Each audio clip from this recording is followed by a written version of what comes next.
Shalom saudaraku dalam Tuhan. Saudara, kadangkala di zaman akhir ini ya, masjid mirip dengan gereja. Jadi maksudnya ya, di dalam masjid yang dibahas adalah Alkitab, harusnya Al-Qur'an, saudaraku dalam Tuhan. Seperti di video berikut, seorang ustadz sedang asik membahas tentang Yesus Kristus di dalam Al-Qur'an. Dia membaca beberapa ayat Alkitab, tujuannya untuk membuktikan bahwa Yesus tidak bangkit dari antara orang mati. Nah, saudara dalam Tuhan, mari sama-sama kita melihat cuplikan videonya terlebih dahulu. Dan pastikan tekan tombol like, tekan tombol subscribe, dan yang lebih penting, share video ini sebanyak-banyaknya supaya menjadi berkat bagi banyak orang. Berikut video. Dalam Injil Lukas pasal 24, 39 sampai 43, lihatlah tanganku dan kakiku, aku sendiri inilah, rabalah aku dan lihatlah, karena hantu tidak ada daging dan tulangnya. Seperti yang kau lihat padaku. Sambil berkata demikian, ia memperlihatkan tangan dan kakinya kepada mereka. Dan ketika mereka belum percaya, karena girangnya dan masih heran, berkatalah ia kepada mereka, adakah kamu padaku makanan di sini? Kamu tidak percaya kalau aku ini beneran? Bukan hantu aku ini. Kepingin bukti yang lainnya? Adakah makanan padamu makanan di sini? Ada makanan nggak di sini? Lalu mereka memberikan kepadanya sepotong ikan goreng. Ia mengambilnya, Yesus mengambilnya dan memakannya di depan mereka. Oh iya beneran, kalau hantu tidak makan ikan goreng berarti. Lah.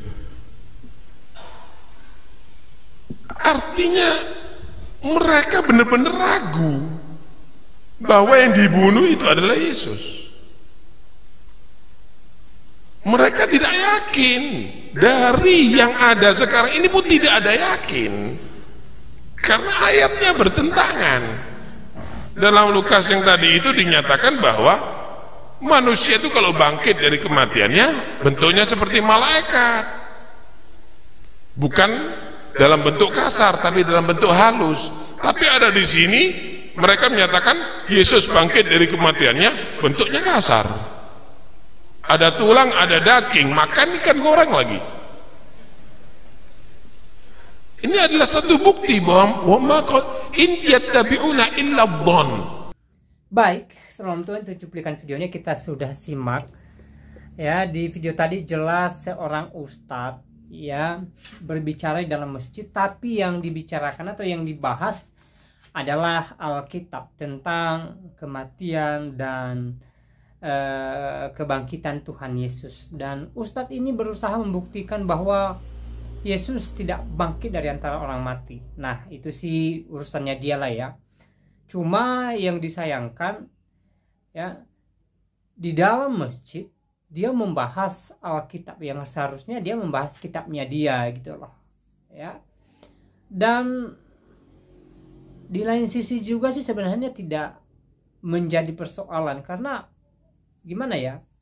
Justru ya kami bersyukur, ya kami sebagai orang Kristen bersyukur sebenarnya ketika kebenaran firman Tuhan atau Alkitab dibacakan dalam masjid, walaupun tujuannya berbeda dari yang kami harapkan.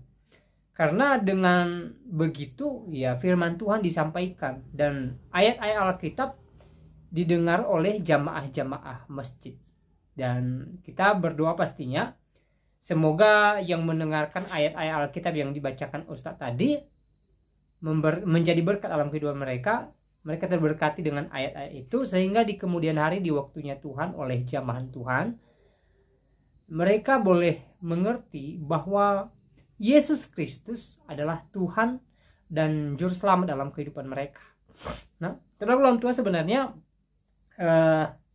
bukan hanya ustadz ini ya, ada beberapa orang ustadz lainnya sering membahas Alkitab baik di dalam masjid maupun di media yang mereka punya ya. Misalnya ya Ustadz Kainama ini sering sekali bahas ayat-ayat Alkitab ya.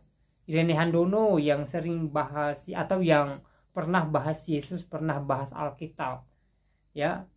Siapa lagi? Dondi Tan suka sekali bahas tentang kekristenan dan lain sebagainya. Nah, saudara dalam Tuhan, saya hanya berkata, ya, jikalau hari-hari ini semakin banyak yang murtad, semakin banyak yang percaya kepada Yesus, ya, jangan katakan itu kristenisasi, karena kalian sering membicarakan Alkitab di depan jamaah, ya, dan pastinya di antara jamaah yang mendengarkan ayat-ayat Alkitab atau pembicaraan kalian ketika kalian bicarakan Kristen dan Alkitab, saya percaya bahwa di antara mereka ada yang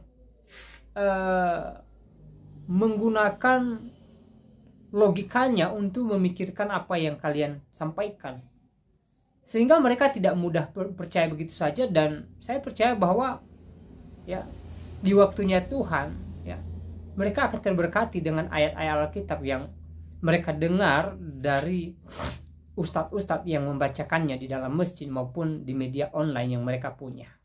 Ya. Jadi kita sebagai anak Tuhan, ya, tinggal doakan saja, ya, doakan supaya melalui apa yang mereka sampaikan tentang Kristen, tentang Alkitab, tentang Yesus, ya, semakin banyak ya jiwa yang percaya bahwa Yesus adalah Tuhan. Tugas kita hanya berdoakan mereka. Kita tidak mungkin memaksa mereka harus masuk Kristen, harus percaya kepada Yesus. Tidak mungkin. Dan kita tidak punya hak atas itu. Tetapi ya, kita bisa berdoa kepada Tuhan supaya Tuhan menjamah hati mereka, sehingga ketika mereka mendengarkan ayat-ayat Alkitab, ketika mereka mendengarkan ustadznya bicara Kristen, bicara tentang Yesus, apalagi, ya, kita doakan supaya hatinya dibukakan oleh Allah Roh Kudus Tuhan, sehingga dia boleh menerima atau mereka boleh menerima Yesus sebagai Tuhan dan Juru Selamat dalam kehidupan mereka. Ya, saudara, kita percaya bahwa Allah yang kita sembah punya cara yang unik, punya cara yang luar biasa membawa jiwa-jiwa ke terangnya yang ajaib. Mungkin dengan khotbah pendeta, mungkin dengan penginjilan atau pemberitaan firman Tuhan gitu loh, ya, mungkin dengan pelayanan hamba Tuhan, dan mungkin juga melalui, ya, ustadz-ustadz yang sering berbicara Alkitab, ya, ustadz-ustadz yang sering berbicara Kristen, ya, bisa saja dipakai oleh Tuhan untuk memberkati orang-orang yang belum mengenal Yesus, sehingga dengan demikian mereka boleh percaya bahwa Yesus adalah Tuhan dan Juru Selamat dalam kehidupan mereka. Ya, sekali lagi tugas kita hanya mendoakan saja, mendoakan yang terbaik dan mendoakan supaya mereka dilawat oleh Tuhan. Ya, sehingga terang Kristus yang ajaib dengan kuasa Tuhan sendirinya mereka boleh datang kepada Yesus Kristus. Ya. Dan kita tahu ketika seorang ustadz, misalnya ustadz di video tadi, membahas Kristen atau membahas Alkitab, tidak selamanya mereka bahas dengan tujuan yang baik mungkin, ya, atau dengan penafsiran Alkitab yang benar gitu loh. Mungkin dengan tujuan lain untuk membuktikan Yesus bukan Tuhan, untuk membuktikan Alkitab tidak benar, untuk membuktikan Alkitab diubah-ubah. Tetapi saudara dalam Tuhan, bagi saya itu tidak menjadi persoalan, ya, tidak menjadi persoalan sama sekali, karena itu tidak mempengaruhi iman Kristen.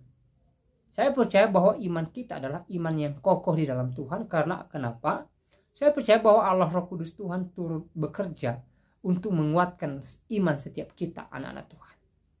Ya, kita adalah orang pilihan Tuhan, dan kita tidak mungkin bisa ditarik oleh kuasa manapun dari tangan Kristus, karena Tuhan Yesus sendiri yang memilih kita. Dia berkata bahwa bukan kamu yang memilih aku, tetapi akulah yang memilih kamu. Ya, kita adalah umat pilihan.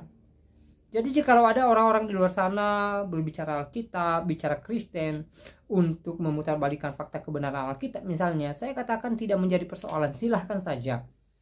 Tidak ngaruh bagi iman Kristen, saudara dalam Tuhan. Tidak ngaruh bagi iman kami. Ya. Nah, saudara dalam Tuhan, selebihnya Silahkan tulis tanggapan saudara di kolom komentar. Tuliskan tanggapan yang baik, yang positif, terutama tanggapan yang memuliakan Tuhan. Dan kiranya Tuhan Yesus memberkati kita semua. Shalom.